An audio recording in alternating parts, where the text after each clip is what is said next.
So welcome everyone to tonight's session. You're live with Sylph Dominic Hawkins, Running Spirit Dojo, on this Friday, is it the 9th of October? It is the 9th. So. Yes, and I'm joined here for this podcast with a wonderful friend, special friend, and a very long time student of mine, Reeve Leaford.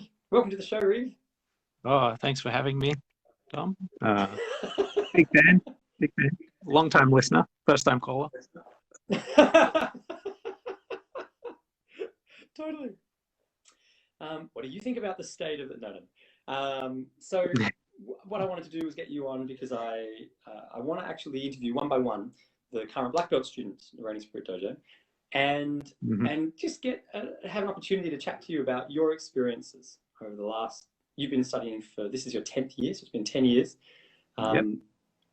About what that was like when you started, a bit of history about, especially for the viewers and maybe the viewers in the future, new students who are watching this on the YouTube channel who don't just automatically know these stories. How did you get involved, and why Hoshin? Those kinds of questions. So do you want to give us a bit of a background about yourself? From like the start of training or before training? Yeah, I mean, maybe. What about a background of you now? There might be some listeners in the future who are like, oh, I don't know who that Reeve Leaford person is. Vanished without a trace. Training for 10 years. I've got considerable interest in Japanese culture and the martial arts. I initially started purely out of interest of weaponry study mostly.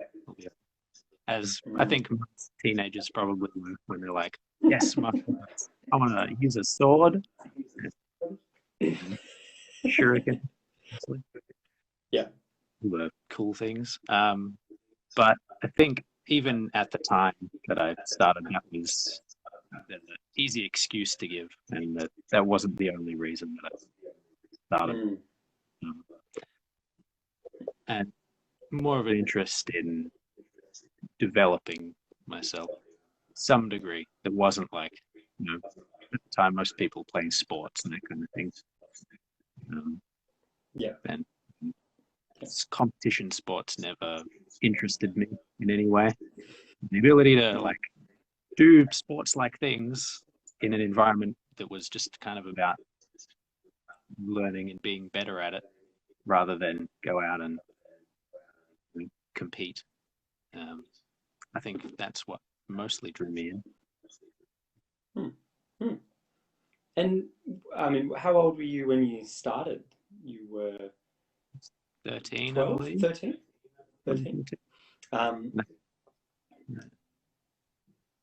So, like, at that point in time, I was running the Running Spirit Dojo out of the Hurstbridge Scouts Hall, the first Hurstbridge Scouts Hall.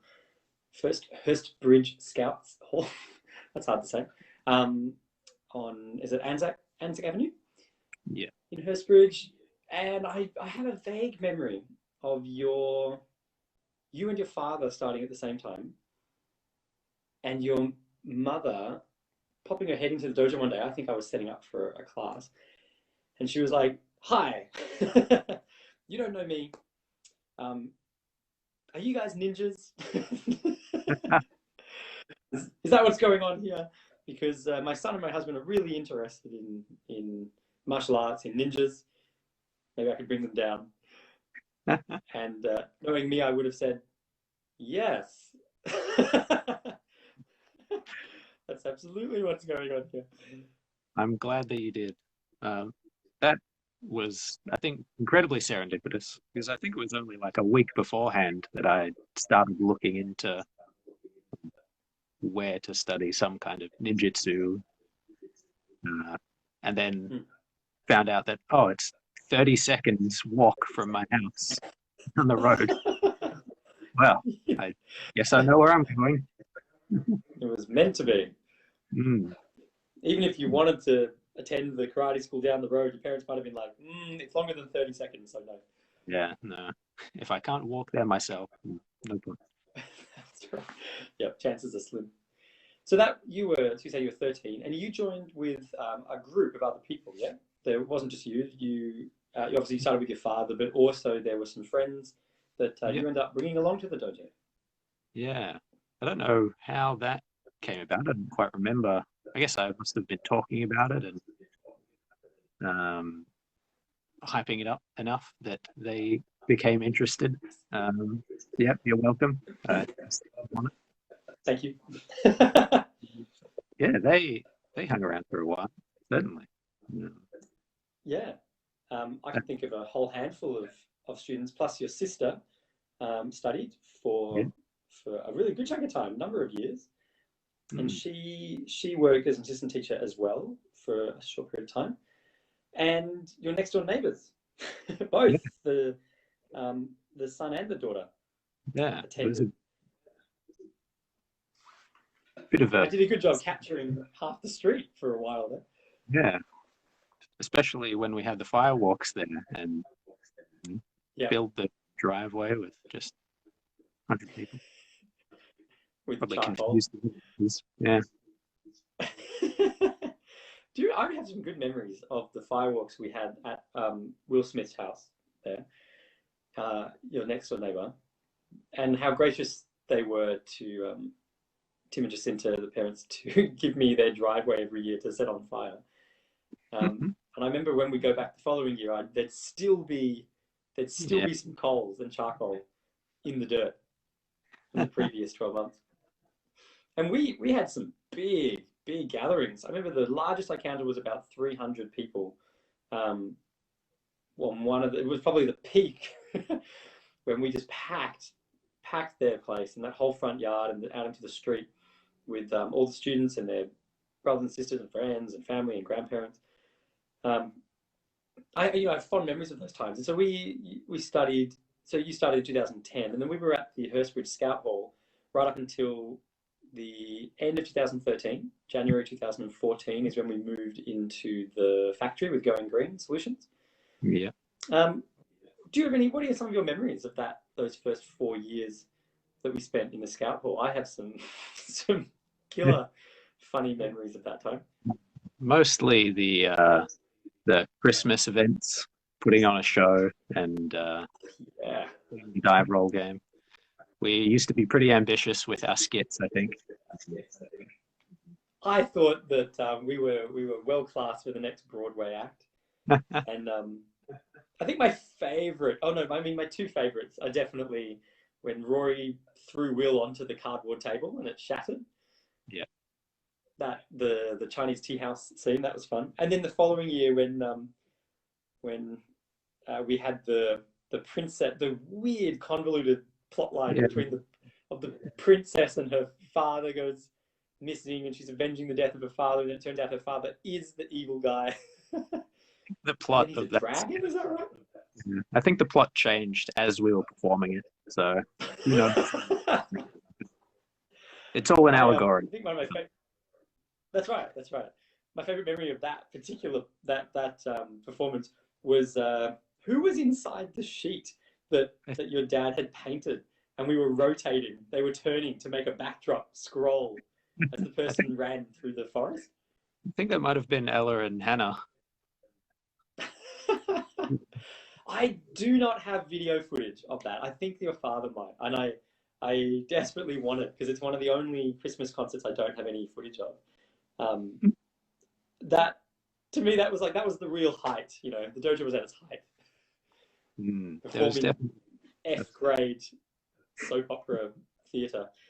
There's a very specific kind of feeling around that time. I think that not silliness, I guess, but there was lots of humor. I think lots of fun in performances. Not that it's not fun now, but well, I think we were. I mean, now that you mention it, like early times before when there was a lot fewer costs, a lot less reason.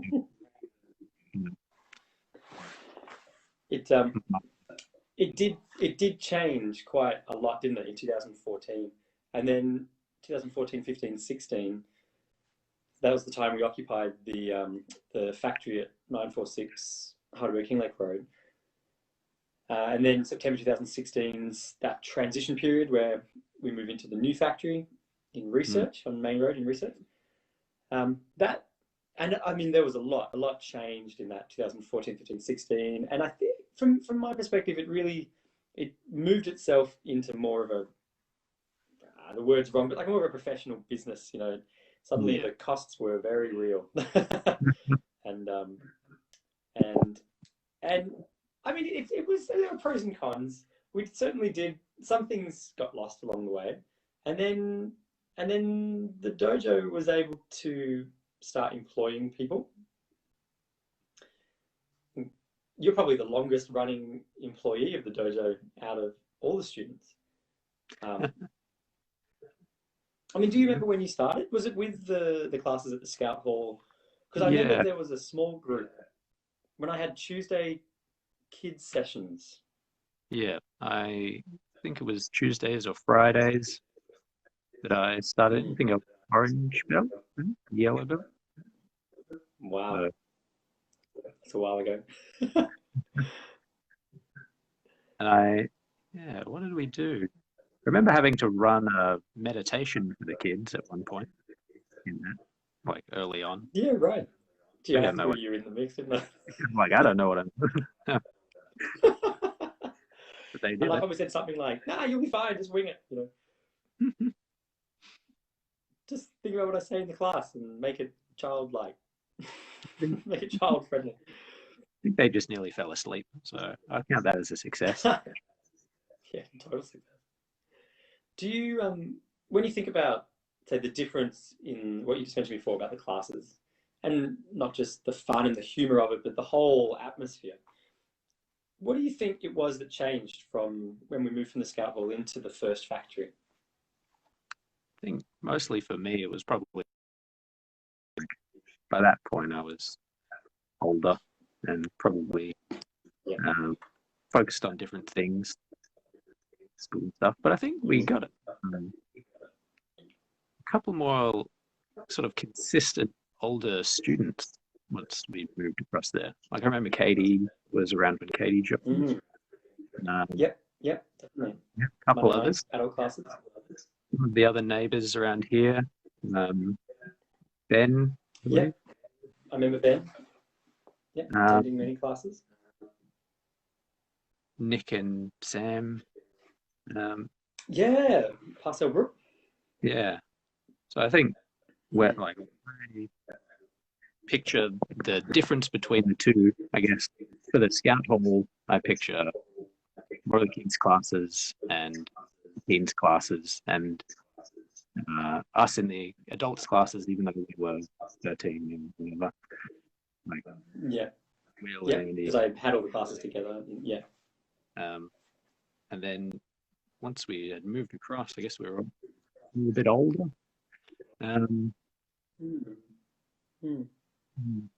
Natural progression of time. Yeah. The conveyor belt. Having a place that didn't have to like pack up, set up mats, start and end of every class. That was a blessing. I remember that. Those mats. I had spent, because I started studying in 2001 in Sydney, and every single class we had to put out the mats, set up the dojo, set up the little kamidana, and at the end of the class we'd pack them all up, and there'd just be, it was like a regiment. Classes, the mats went, all the triangles of the mats went in one way, and you had your little rolls. And I did that from 2001 until 2014. By 2014, I was absolutely cooked with that. Yeah. And I think one of the key things for me was I don't have to put the mats away. That was enough for me to rent an entire factory for the dojo. When talking about, obviously you've studied over quite a long period of time and quite a formative period of time. What do you think, and this might be a hard-hitting question, What is it that drew you to martial arts? You said that before a week before you got involved, or your mum wandered down and was like, "Hey," that you'd actually been looking for ninjutsu. And you mentioned before it was your interest in weaponry and weapons. Was it through like anime, manga, pop culture that you become interested in martial arts, or were there other things going on? What was the motivation? Despite probably it looking that way at that age, had very little actual exposure to like anime and manga, that kind of thing. Um, Yeah, right. More the ideas behind like the samurai, noble warriors, um, and well, warriors. I wasn't going to say anything. It'll be an audio only track. Yeah, yeah. I think probably just attempting to find some kind of role model figure in that regard and Mm. to develop in that direction. Um, I had been doing some sport. Used to do, like the football and cricket that I'm doing, like primary school, and I'd done tennis for a number of years. Right. I didn't know Tennis. that. Long time since I played tennis. I think I'd recently stopped tennis, and that's when it was like, well, I need something now to get me moving. Yeah. Something Yeah. that I can train and be better at, that I can just kind of grade myself along instead of, well, we often lost in tennis. I'll say that. So Yep. something less a bit like, oh, tried and lost again. So I'll just do something that doesn't have a kind of end date. I can just kind of keep going at. Totally. That you can never actually finish and therefore can never fail. That was my my whole thing. I was like, look, I found something I can be good at after 400 years. Um, I thought the age was really interesting because, as you know, I got involved in martial arts when I was 13 as well, and so it seemed like a really pivotal period of time for me. It was definitely about, well, there was a girl involved, but it was definitely mainly about the role model that I saw in my teacher, and my fascination in an art that I kind of didn't think was really a thing. Like, I'd heard about martial arts and I knew there were karate groups around, taekwondo schools and whatnot, but um, I was really at that time I was really into anime, and I'd been fortunate that SBS had been importing a whole bunch of anime into Australia. And so I started watching, and then I had access to the internet at home. In 1997, we got the internet at my family house, so I was able to find online, and through Napster, I was downloading little anime clips and things. I've never even heard of this. Get 5-second clips and 10-minute clips. So I was quite exposed to that, and then suddenly there was this person who was legitimately offering that as a service, and I thought, what? You mean this is real? And it's funny because I remember chatting. I think in one of the interviews when I was chatting to Craig Guest, he said the similar thing. I can't remember if it was included in our recording or not. He said he'd grown up watching Kurosawa films and a whole bunch of right through the 70s and then in the 80s ninja movies, and he couldn't believe that it was an actual thing. It was like, I think he said his comment was like, it would be as if you discovered that your local community center offers Jedi training and how to join the rebel force. That it was that ridiculous, the idea that you could actually study this. It was a real thing. Yeah. So what if you were to think about at that period of time in your life, to now, and I know that that's a huge spread of experiences, can you see, are there certain themes that you could pluck out that you can really put your finger on and say, right, these are key things that came from that decision. These are key, and for better or worse. Yeah, Neon Genesis Evangelion, that's right, Steve. That these were key things that changed, and how your life direction altered because of the decisions you made. It kind of all blurs together in my mind. My memory is not fantastic in terms of the past. Most of high school is kind of a bit repressed. I would say that the goal has stayed fundamentally the same. Still very interested in just kind of being better than you were yesterday, kind of thing. There used to be, I guess, a bit of an element of competition. Yeah. You got. But now you're so far eclipsed. No, other way around. See, Rory's not in the video, so we can't comment. So I think having those things, having Rory and Will, and that kind of desire to do the technique harder, faster, better, stronger.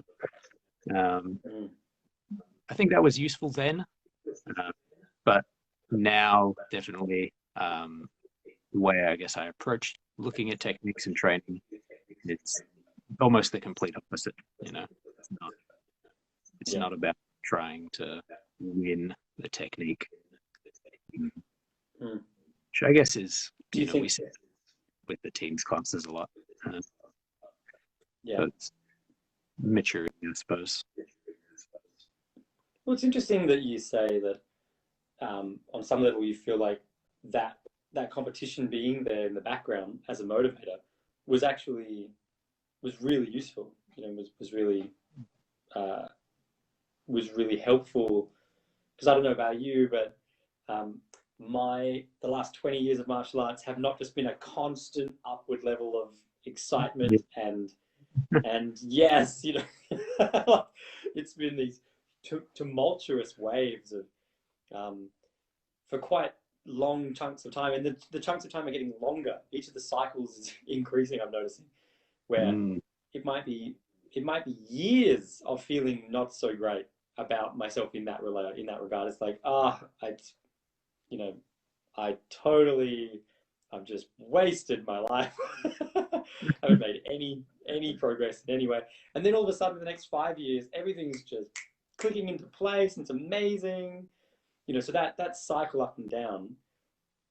Have you experienced that cycle yourself? Absolutely, yeah. I can think of several times where it's kind of like, I don't really want to go to class, don't want to, just kind of want to hide away. Usually before gradings, I find. Yeah. So it's a good thing that I just would never tell any of you and just suddenly grade you. I think that on the night. That would definitely help. Up until the point where the grading nights were kind of set, and then it was, what if maybe I just won't go that night. Yeah. Yes, I think you're not alone in that. I won't name names, for their own privacy, but I can think of quite a number of students who were studying with me as teenagers, all the way from that age, sort of 14 to 17, 18, who basically would vanish whenever we get to around grading times, or just they were so uninterested in grading, but not because they thought that they were above the concept. It seemed to me it was because actually it was quite concerning for them. They were worried that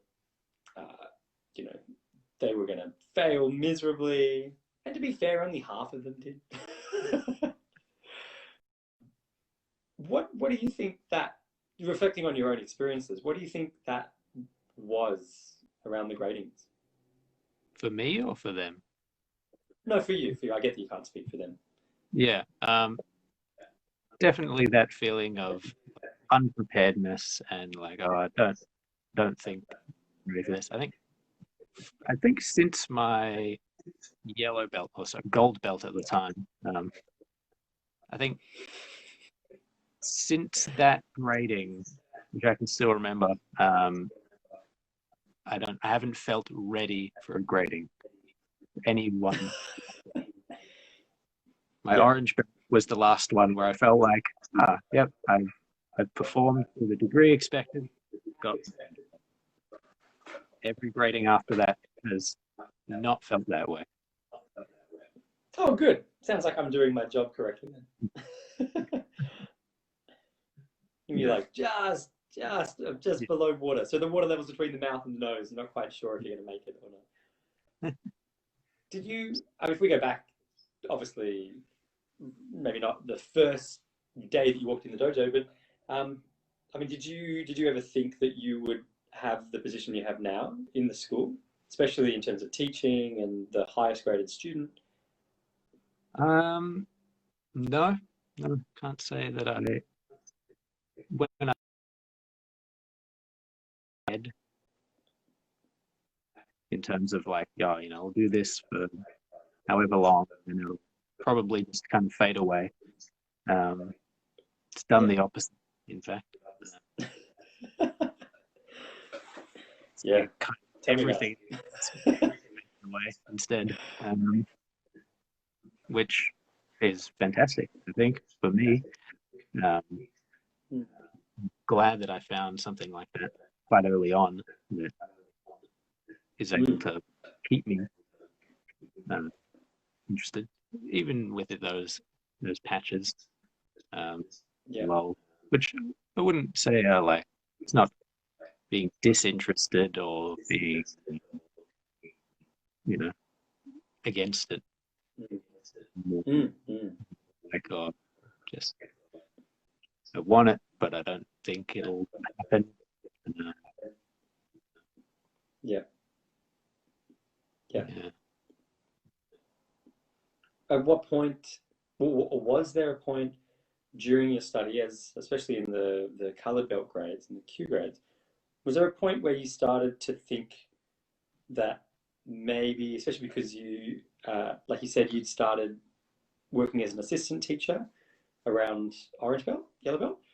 Yeah.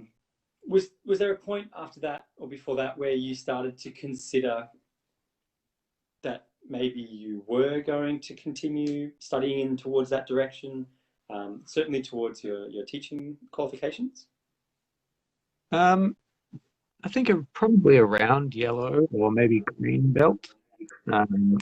After we'd gone to Sydney a couple times, done some seminars, and I was enjoying teaching. I still do enjoy teaching like the kids' classes. You're a good teacher. And yeah, so it was kind of like, well, I'd see no reason to stop this, so I'm gonna shoot for the top, I suppose, unless something terrible happens along the way.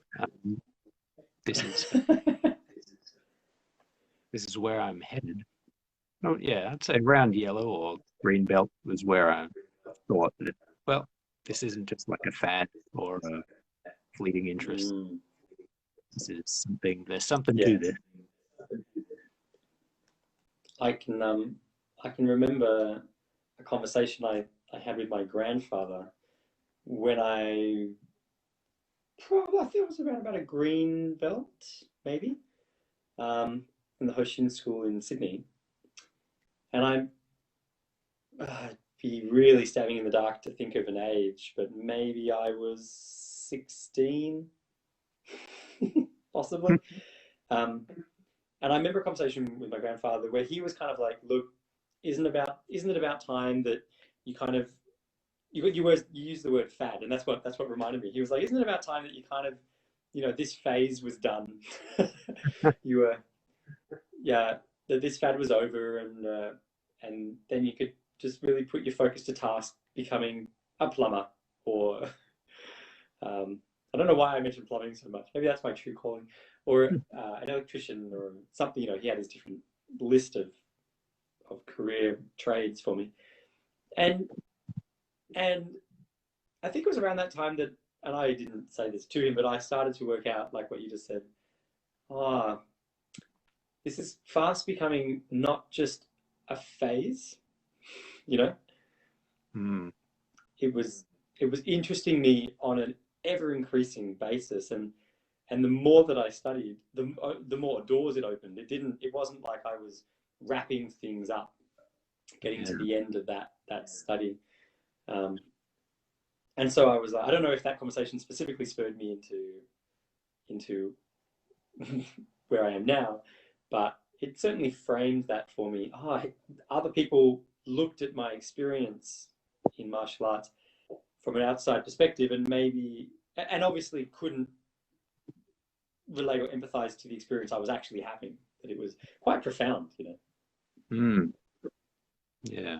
I'm but I don't think I ever had anyone kind of question or like what's the word? Not contradict, but they didn't try to kind of shoo me away from martial arts. There was sort of like oh, you do that? Oh, cool, I guess. Yeah. And you get. I can think of one person actually. That was more because I was putting more effort into my teaching than into my English study. And my English teacher was like, well, maybe you shouldn't teach so much. I was like, I think actually I'll keep teaching. And I don't actually care too much about the results that I'm getting in your class. Sorry. But for the record, I certainly didn't suggest that you do that.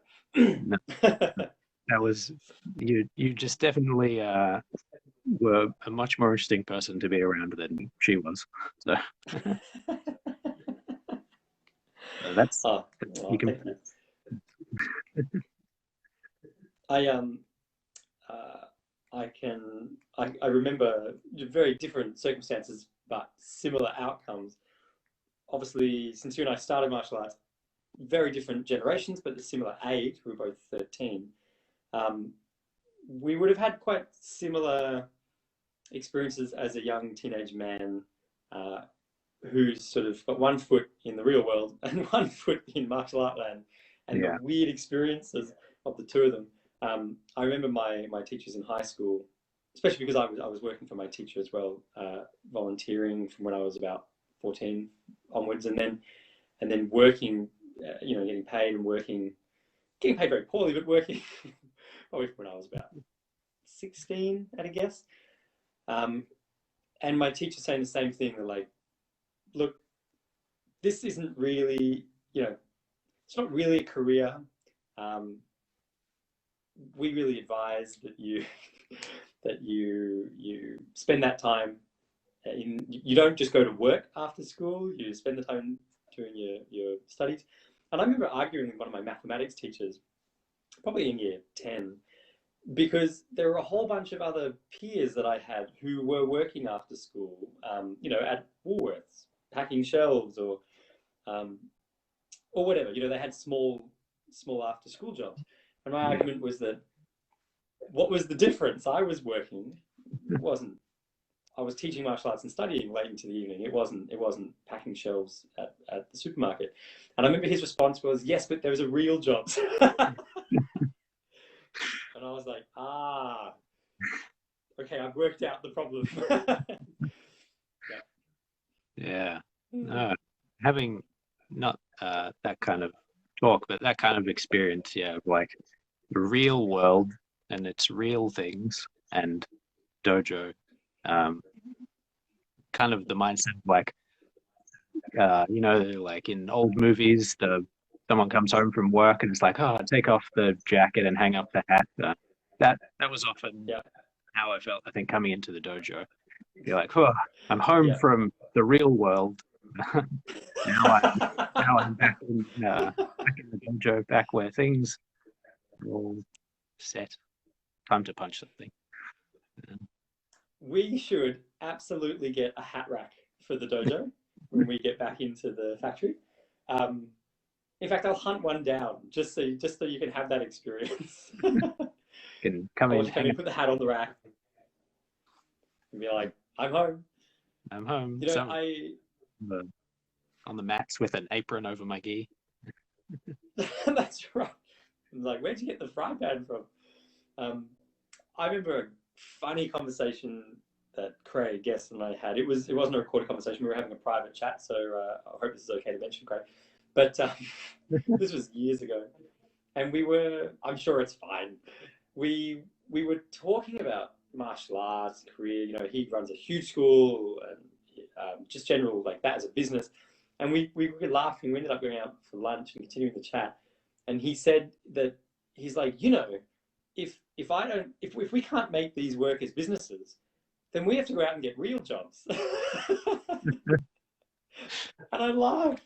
I said, "Oh yeah," and we were just talking about how incredible it is. What a privilege to be able to get paid to study martial arts. You know, to be able to not only sort of be able to derive an income and develop the business around that, but to meet all these great people and travel around the world and interact, and you know, Japan and seminars in New Zealand, jet setting around the place. It was like this whole world that opened up, that was all made possible because of that. You know, initially, same thing. He was a teenager who got started for whatever reason. He just kept studying, and we were laughing about. We say that, you know, time to go get a real job, and yet I really think that through my study of martial arts, it's opened my eyes more to the realities of the world around me and systems and strategies, business strategy, interpersonal relationships and dynamics with people. I feel quite highly aware of the happenings and processes going on around me in the real world, and they've all come as a direct consequence of things that I've studied, strategy, or even just an understanding of how humans can behave, basic human behavior. Yeah. And then lo and behold, I find that in my work environment, and I'm like, interesting. Yeah. It is a weird kind of mind break, I guess, of the whole keeping it separate. Something about martial arts stops it from being fully ingrained into the real world. Yeah. I don't know what that is, but it's kind of very handy because it does give you that kind of almost like bird's eye perspective on people and when you take the time to study it. You know, it's your story of the villages in the mountain and in the valley, and most people don't make that trip up the mountain. They just stay down in the valley. Yeah, well, I mean, it's hard when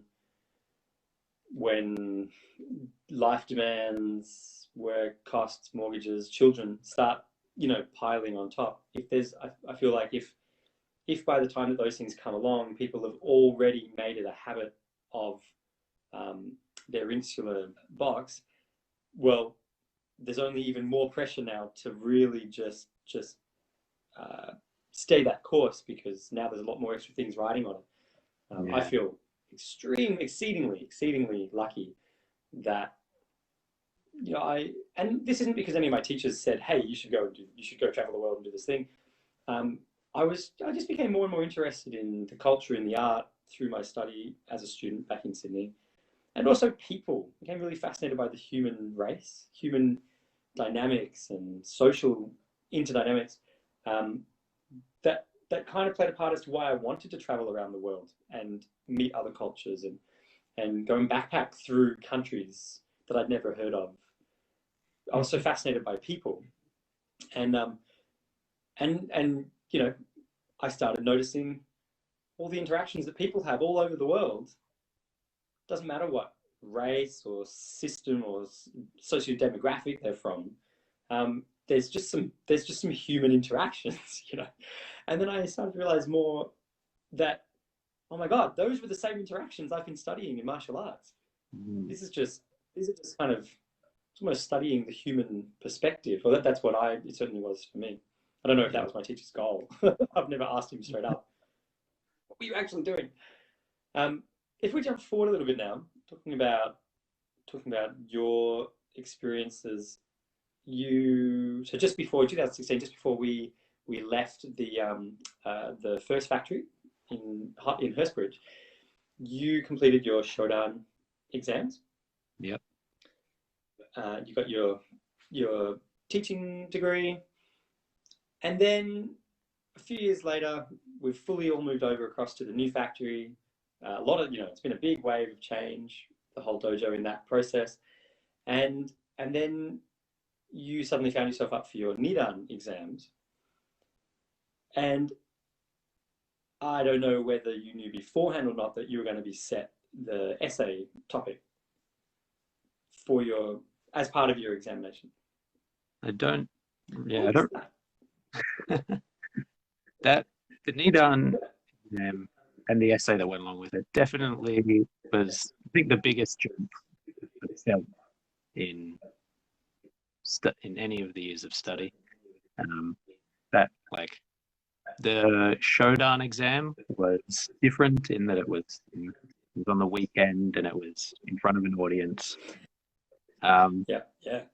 But felt similar to some of the other in-class readings. The essay and the Nidan exam, and obviously with Rory injuring his jaw, not taking part, having it be just me. That was. And last notice. That was what, a week or two before he suddenly was like, sorry. Yeah. So I think that's the most pressure I've felt, and as expected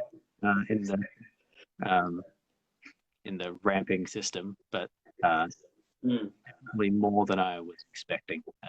And as I previously mentioned, not being the best English student, having an essay kind of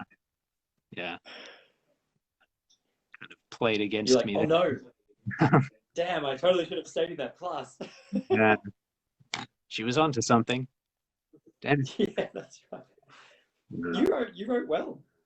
I mean, so the essays, well, without me going into great detail for the audience as to the real underlying purposes of those, what was your experience of that?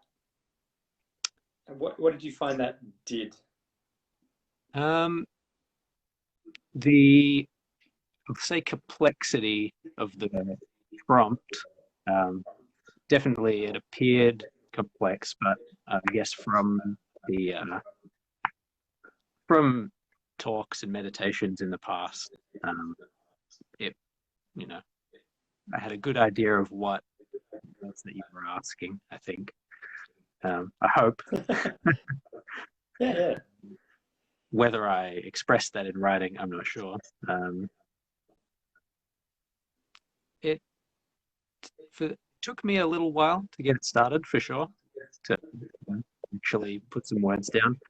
But probably from when I got the prompt until the exam was done, it was one of the main thoughts I had whenever I interacted with people or day to day, kind of looking for examples and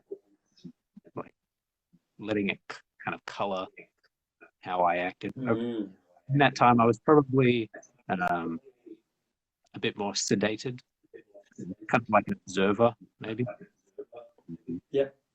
Yeah. looking for those kinds of like non-aggression and kind of like firm interactions. Mm. So yeah, I should probably read my essay again.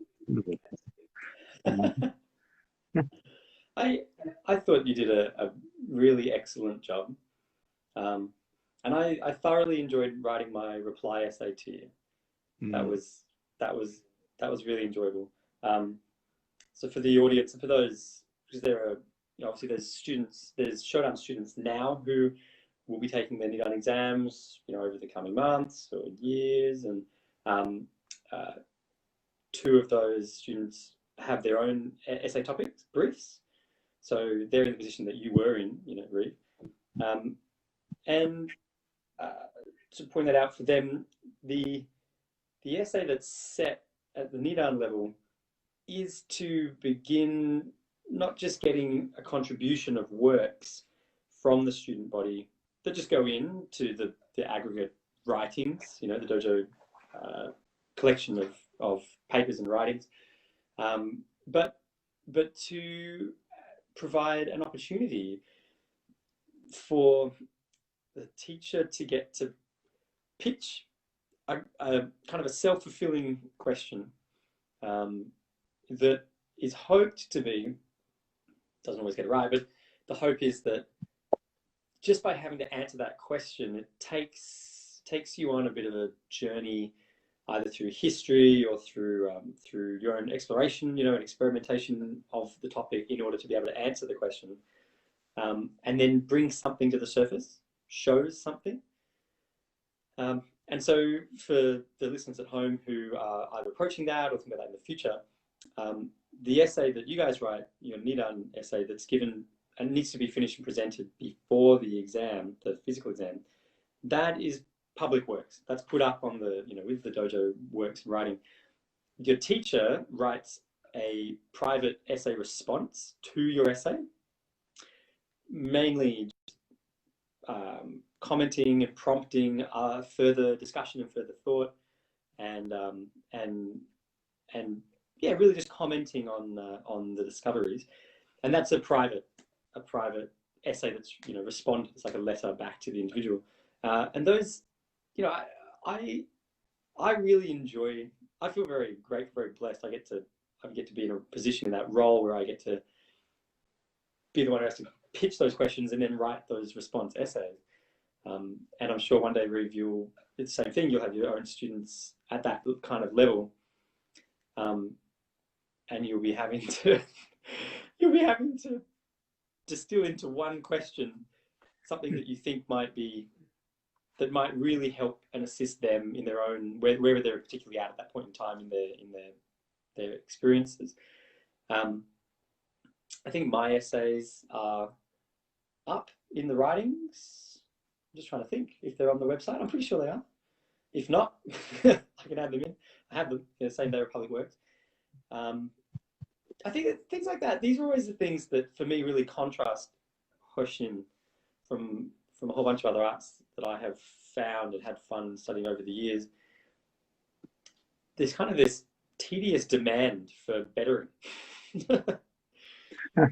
Whether you're up for it or not, like whether you're like, God, I just want to, finish work and go to class and hit things and go home. I don't want to write essays. It's like, too bad. I kind of like that. So if I mean, we've probably got about 10 minutes left. So yeah, about 10 or so minutes left, Reeve.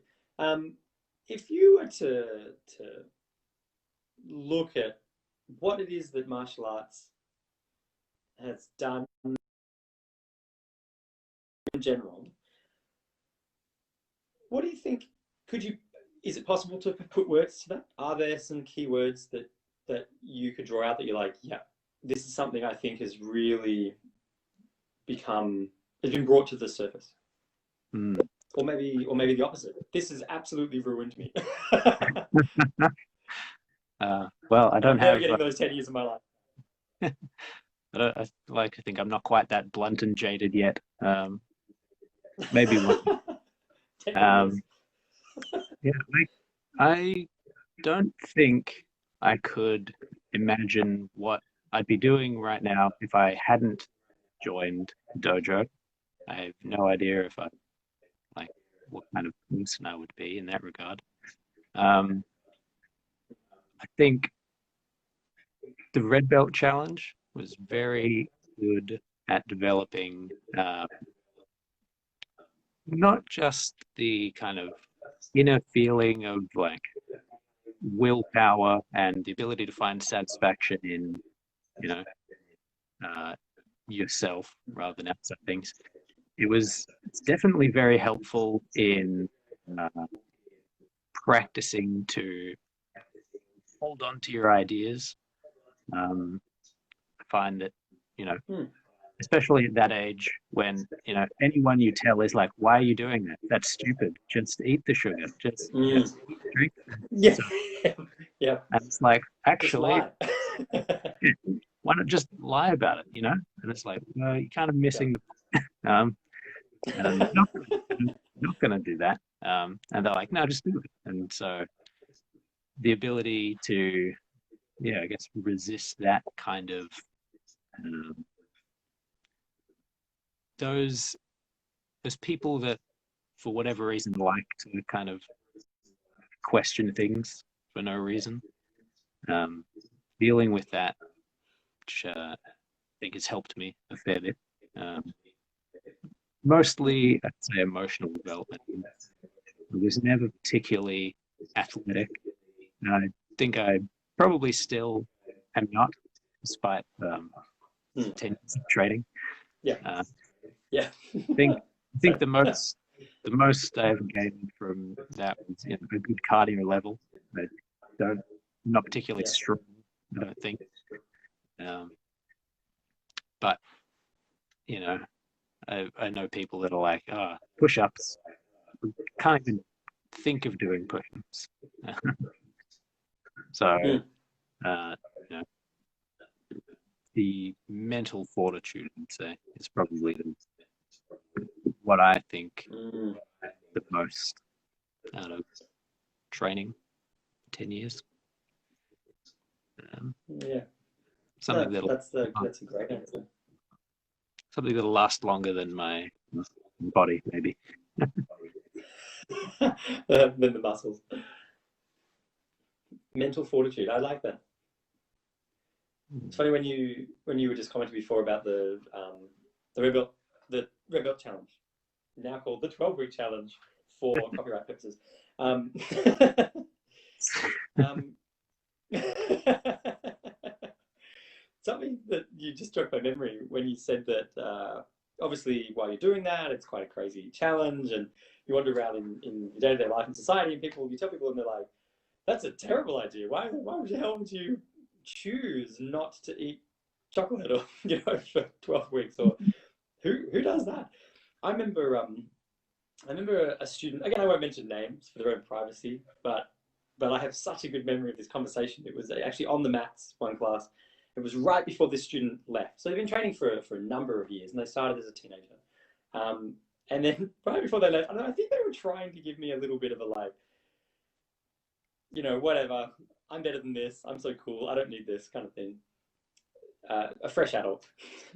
and and this person said to me something like, they said, "Oh, look, that 12-week challenge thing that we do, you know, I just lied."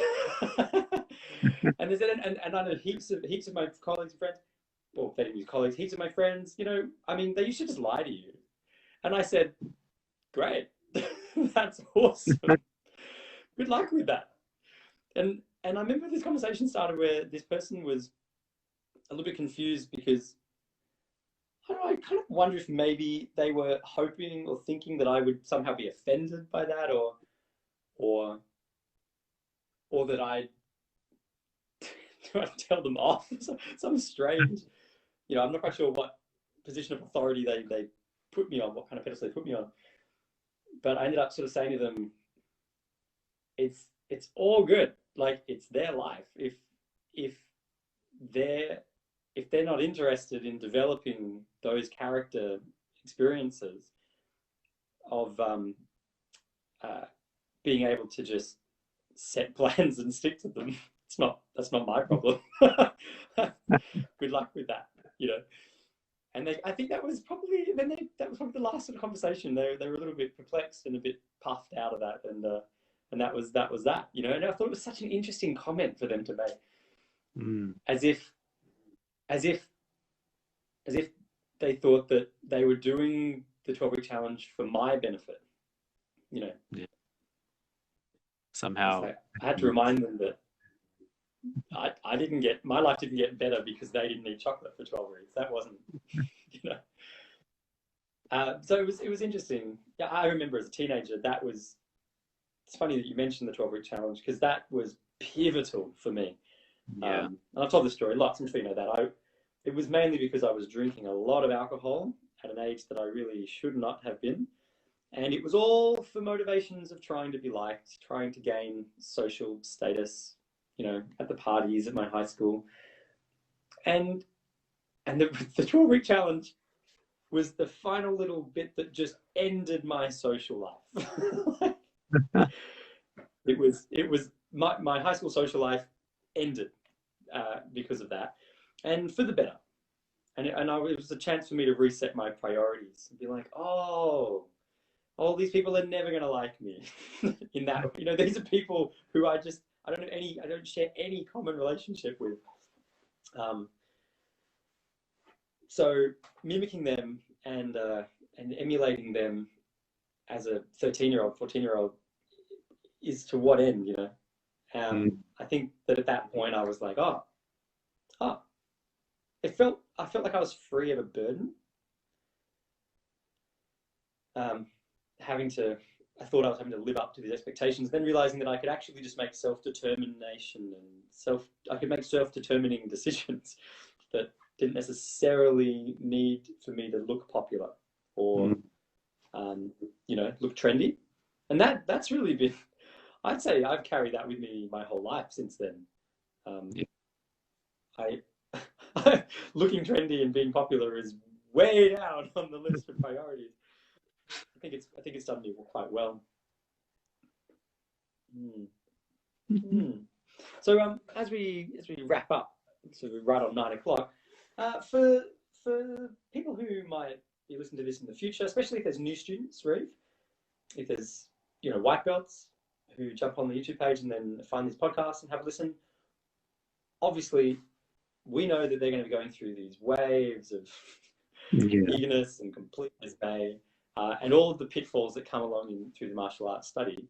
What do you think you would say to those people? Like, if you were looking back and talking to you back in time, the white belt Reeve who just starts, what kind of advice would you give yourself? Past all the cliche, like, you know, stick with it gets, you know, right.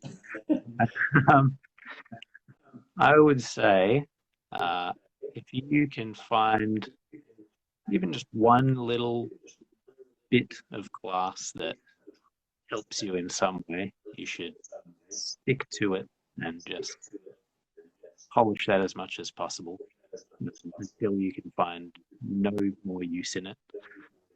And once reading that, start looking for something else and start pushing that.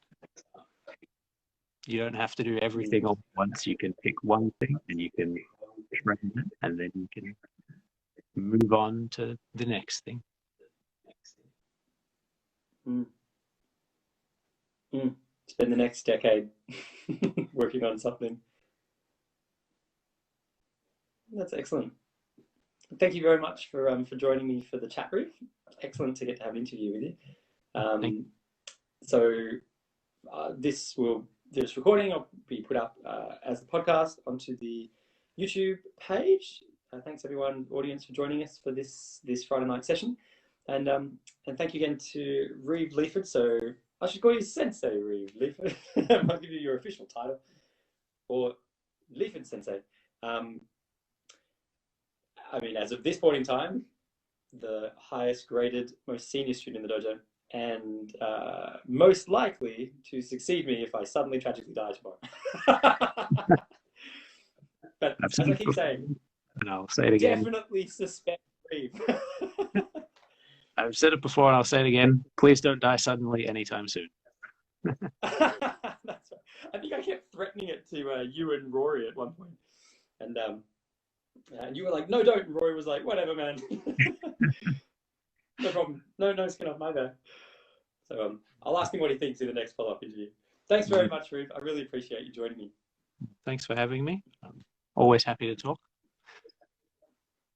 We should do this again. Have a good night. And thanks, everyone. I hope you have a fantastic weekend. Join us next week on Wednesday for the next, I think we're up to session 26 of the Wednesday night meditation and breathwork videos. Have a good weekend. Bye. Bye.